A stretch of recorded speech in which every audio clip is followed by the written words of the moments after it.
What up, people? Today we're going to take a look at James K. Polk's administration and the idea of manifest destiny.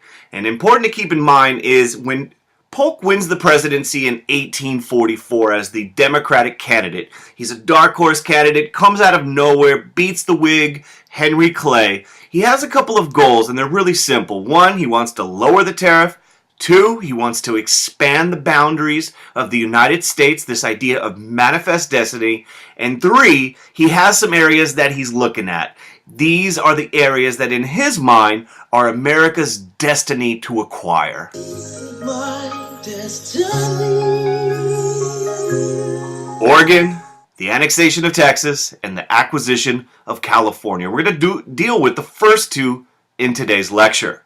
Now, what is manifest destiny? And it's this idea that, you can kind of see in this painting called American Progress, painted, I believe, in like the 1870s. And the concept is simple. It is America's destiny. You were always meant to be my destiny. The continent was always meant for us. It's this belief that God wanted the American people to occupy the entire continent. And the idea of manifest destiny, where we're going to spread civilization, democracy, and all these American ideals, gets coined in 1845 by a guy by the name of John O'Sullivan. But this idea of expansion is not just something that happens in the 1840s and 1850s. America's been expanding. We saw the Louisiana Purchase in 1803. We saw the Indian Removal Act so that Southerners can get that land that the 5 civilized tribes had occupied for centuries. And what ends up happening is in the 1840s and under James K. Polk, it actually gets articulated and pursued in a way like never before. In fact, the first area that Polk has in mind is Oregon. Not only are we going to New Hampshire, we're going to South Carolina and Oklahoma and Oregon. Ah! Oregon. And if you recall, the Anglo-American Convention was signed between the United States and England in 1818. And basically we said with England, hey, we're going to peacefully, jointly occupy Oregon territory. We're going to share this thing.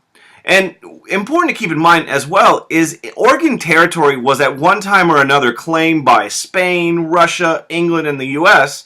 And really, it was way far away, but America had interest in it. Now, of any of these powers or these countries that had claimed it, England's probably was the strongest claim. They had been there for a very long time, especially north of the Columbia River. They had discovered and explored it more so than most of the other countries. They actually occupied it, and they had a colonizing agency called the Hudson Bay Company, which had been operating in that region for years. But England has a problem. They're really, really far away from Oregon, so they have difficulties sending settlers over to this territory. And the United States and American settlers start flooding into Oregon in the 1820s and the 1830s along the Oregon Trail. I'm gonna hit that Oregon Trail, it's coming fall. Hit that Oregon Trail, it's coming fall.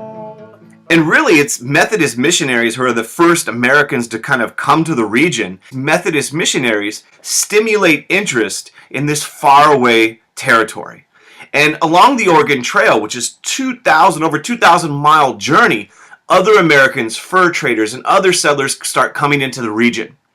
And pretty soon you have way more American settlers than you have British settlers in Oregon territory. It's something like by the 1840s, like 5,000 Americans and about 700 British settlers. So during the campaign of 1844, Oregon becomes an issue. In fact, during the campaign, Polk said 54-40 or fight, meaning the United States is going to get the boundaries of Oregon all the way up to here. That's the land we're going to take. And if you don't give it to us, England, we going to fight.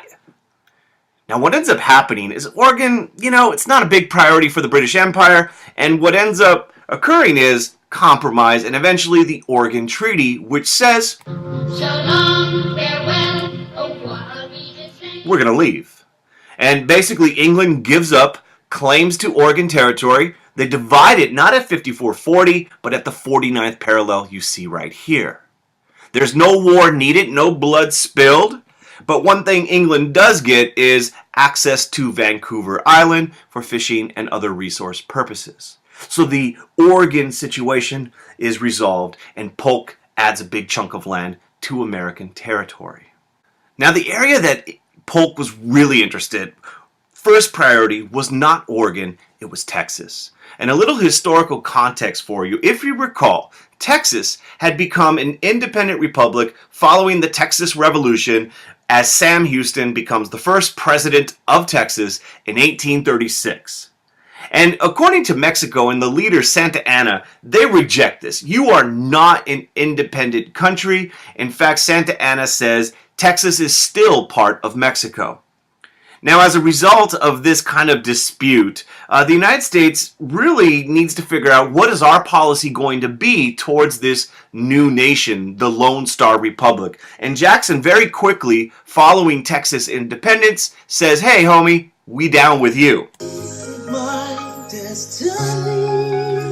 And he recognizes the Republic of Texas in 1837. Now, while he recognizes the Republic of Texas, Texas wanted to go a little step further. They wanted the United States to annex them. But the United States doesn't do this because of the contentious issue of slavery. Northerners are adamantly opposed to Texas becoming a part of the United States because there's a fear that if Texas joins the Union, it's going to turn into as many as 5 southern slave states. So Jackson does not annex Texas. Martin Van Buren, the president after him, does not annex Texas. But Texas is in a difficult situation because they are fearful that Mexico will try to reconquer them. So they have to maintain a very costly military presence. So they start looking for friends. And there's a fear that they are going to join England in a defensive alliance at the very least, or perhaps even something more. Maybe England will take over Texas. And English merchants are just loving the idea of having a relationship with Texas because Texas is very good soil to grow cotton. And British merchants would love to have free trade in this area. You know, there would be no tariffs if it's not a part of the United States. So they start flirting with Texas, and America's a little concerned. Well, in 1844, the issue of Texas pops up in national politics. And up until 1844, from 1836 to 1844, Texas is a political hot potato. No one wants to hold the issue. It's very divisive. No one wants to deal with it. But James K. Polk turns it into a major issue, and he openly proposes that the Lone Star Republic, Texas, should be annexed by the United States. And he really runs on this issue and a couple others, but Texas is key to America's expansion. Now, Polk is elected in 1844. He wins the presidency, as we know, but before he takes office, the guy who's in power, John Tyler, the guy who ran with William Henry Harrison, tries one more time to get this issue of Texas approved. He had tried once before and it was rejected by mainly Northerners, especially Whigs in the Senate, but he sees the election of Polk as proof that the nation will support it, and he doesn't go for the 2/3 required to get it approved. He just gets a majority and bam! Lame duck President John Tyler submits the proposal and Congress annexes Texas. Polk's going to take office. The issue's not going to be over with because in the next lecture we're going to take a look at the United States and Mexico going to war. Check it out. Until next time, thank you for watching. If you haven't subscribed, do so. Click like, tell a friend.